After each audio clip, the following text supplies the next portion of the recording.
মাননীয় প্রধানমন্ত্রী, আপনারা যেভাবে শপথ নেন তার ভেতরে একটি কথা আছে, সেটা দিয়ে আমি বলছি। উইদাউট ফেভার অর ফিয়ার আমি তিনটে কথা বলবো, 1, 2, 3 করে তিনটেই আমার বক্তব্য, তিনটে বলেই শেষ করব। 1, ভারতের গরিব মানুষ, যাদের কথা এখানে বারবার উঠেছে, ভারতের গরিব মানুষ শ্রম দিয়ে দুবেলা দুমুঠো খেতে চায়। এটা কি অন্যায়? আপনি দুমুঠো দিতে পারেননি, তার বদলে আপনি তাদের মন্দির দিলেন। দিয়ে দেখলেন তো অযোধ্যায় কি হলো? অযোধ্যার মানুষ একজন রাষ্ট্রনায়কের অ্যাগ্রেসিভ ধর্মাচরণকে, ধ্যানে বসাকে প্রত্যাখ্যান করল। আপনার কাছে করজোড়ে মিনতি, আর বিভাজনের রাজনীতি করবেন না। শেয়ার বাজারে আবার ধস নামবে, চিরদিনের জন্য ধসে যাবে। যে জিডিপির কথা এখন বারবার উঠছে, যে অর্থনীতির কথা বারবার উঠছে,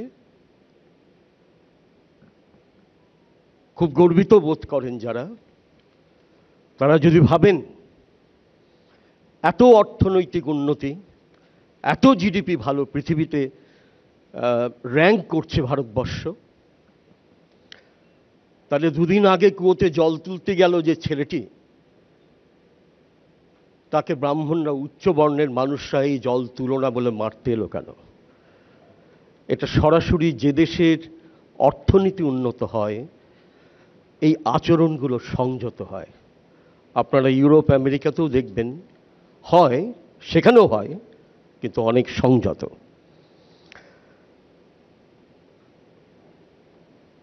এইবার অযোধ্যার মানুষ যারা আপনাকে ভোট দেননি, আপনি তাদেরও প্রধানমন্ত্রী। একথা আমি বলছি না, এখানে বেশিরভাগ বক্তা বলেছেন। রাজধর্ম কাকে বলে আমি জানি না, অনেক বিরাট ব্যাপার, আমার পক্ষে বোঝা সম্ভব নয়। কিন্তু একটা প্রশ্ন হচ্ছেই, যে রাজা দেশ লুণ্ঠন করে বিক্রি করে দেয়, অর্থাৎ বিলিয়নারকে আরো আরো আরো আরো বিলিয়নার করে বিদেশে পাঠিয়ে দেওয়া হয়, যে বিক্রি করে দেয়, তাকে রাজধর্ম বলে?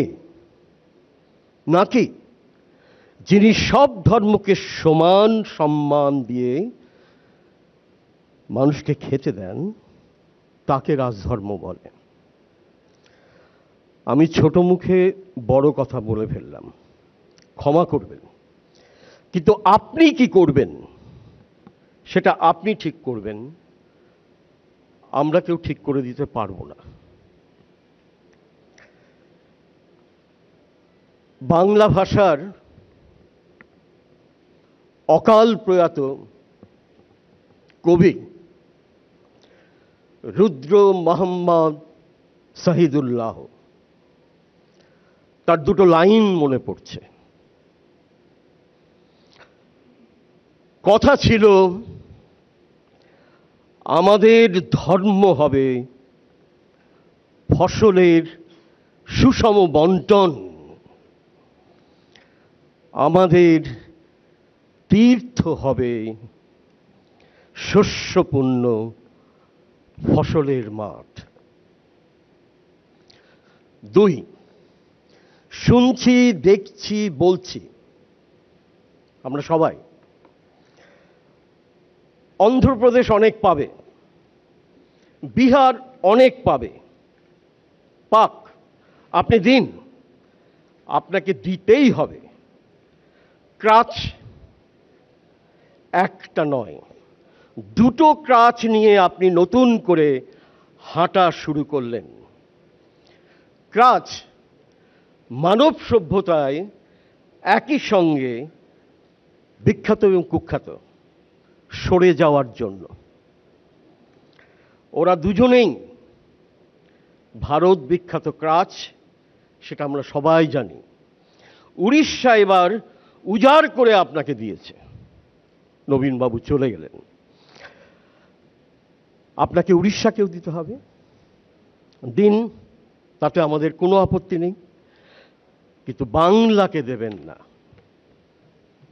শুকিয়ে মারবেন, যেটা মাননীয় শিক্ষামন্ত্রী আমাদের নাট্যকার ব্রাত্য বসু প্রথমেই বলেছেন। আপনি শুকিয়ে মারবেন, যেটা প্রাপ্য সেটা দেবেন না, দেবেন না, দেবেন না এবং দেবেন না, বারবার বলা হলেও দেবেন না। কিন্তু এই না দেওয়াটা কিন্তু ফেডারেল স্ট্রাকচারের শ্লীলতাহানি, এটা সংবিধানেই লেখা আছে। 3 এবং শেষ কথা, আমি একজন সামান্য লেখক হিসেবে একটা অনুরোধ রাখছি মাননীয় প্রধানমন্ত্রী। প্রবীণ লেখক আপনাদের মনে আছে, কন্নড় ভাষার লেখক কালবুর্গি, শতাধিক গ্রন্থের প্রণেতা, তাকে আপনারা কি করেছিলেন? তিনি সস্ত্রীক সকালবেলায় ব্রেকফাস্ট টেবিলে বসতে যাবেন, মুখে দুটো ইডলি দেবেন, সেই সময় আপনার লোক গিয়ে মেরে এলো একজন লেখককে, ভারতবর্ষের একজন লেখককে সরিয়ে দিলেন। সাংবাদিক, তিনি একজন কবি কন্যা গৌরী লঙ্কেশ, তিনি বাড়ি ঢুকছিলেন, তাকে আপনার লোক গিয়ে মেরে এলো, গুলি করে এলো, সারা ভারতবর্ষ তোলপাড় হয়েছিল। আর আমি বেশি উদাহরণ দিচ্ছি না, অনেক উদাহরণ দেওয়া যায়। এই দৃশ্য যেন আর দেখতে না হয়, এ খুব ভয়ঙ্কর দৃশ্য। একজন লেখক, একজন সাংবাদিক, শুধু দুজন নন, অনেককে চলে যেতে হয়েছে, অনেককে জেলে যেতে হয়েছে, অনেককে কষ্ট পেতে হয়েছে, অনেককে মরে যেতে হয়েছে। আরেকজনের কথা আমি এখানে বলবো, যার কথা আপনারা শুনেছেন। এখন কলকাতা বিশ্ববিদ্যালয় থেকে শুরু করে পৃথিবীর সমস্ত বিশ্ববিদ্যালয়ে, এমনকি হার্ভার্ড, অক্সফোর্ডেও যার উপন্যাস পাঠ্য, তিনিও একজন কন্নড় লেখক, ইউ আর অনন্তমূর্তি। তিনি 14 সালে বলেছিলেন, তিনি বলেছিলেন, আপনি প্রধানমন্ত্রী হলে, তিনি তার ইডিওলজি থেকে বলেছিলেন, তার বিশ্বাস থেকে বলেছিলেন, আপনি প্রধানমন্ত্রী হলে আমি ভারতবর্ষ ছেড়ে চলে যাব। তার ফল কি হলো? না, মারেননি। তার ফল হয়েছিল, আপনার লোকেরা তার বাড়িতে গিয়ে, বৃদ্ধ অসুস্থ অনন্তমূর্তির বাড়িতে গিয়ে একটি করাচির ফ্লাইটের টিকিট রেখে এসেছিলেন। তিনি করাচিতে ফিরে যাননি, করাচিতে উড়ে যাননি, তিনি এই পৃথিবী থেকে চলে গেছেন তারপরে। সুতরাং যে ভারতবর্ষের লেখকদের নিয়ে, বাংলার সৃজন প্রতিভা নিয়ে এত গর্ব আমাদের, এত আনন্দ আমাদের, কষ্ট হয় ভাবতে যে লেখকরা নিজেদের কথা বলতে পারেন না। যে দেশের লেখক, নাট্যকার, বুদ্ধিজীবী নিজেদের কথা বলতে পারেন না, সে দেশের চাইতে দুর্ভাগা দেশ আর নেই।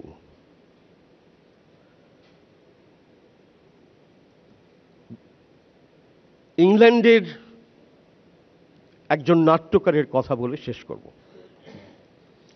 হ্যারল্ড পিন্টার, যিনি নোবেল প্রাইজ পেয়েছিলেন, যখন আমেরিকার সঙ্গে ইউকের প্রধানমন্ত্রী হাত মিলিয়ে ইরাকে যুদ্ধ করতে গেলেন এবং সেই ভয়ঙ্কর যুদ্ধের সময় হ্যারল্ড পিন্টার উঠে দাঁড়িয়ে 50টা টেলিভিশন ক্যামেরার সামনে, আন্তর্জাতিক ক্যামেরার সামনে বলেছিলেন যে আমার প্রধানমন্ত্রী একজন স্টুপিড। কিন্তু হ্যারল্ড পিন্টারের কিছু হয়নি। হ্যারল্ড পিন্টারকে ইংরেজ প্রধানমন্ত্রী মেরে ফেলেননি। ফেলবে কেন? একজন প্রধানমন্ত্রীকে বা অন্যান্য দেশের প্রেসিডেন্টকে শুনতে হয়, ভালো কথা শুনতে হয়, খারাপ কথাও শুনতে হয়, দায়িত্ব দুটোরই নিতে হয়, কিন্তু দেখাতে হয় সহিষ্ণুতা। এবার আপনার কাছ থেকে এই সহিষ্ণুতা চাইছি আমরা।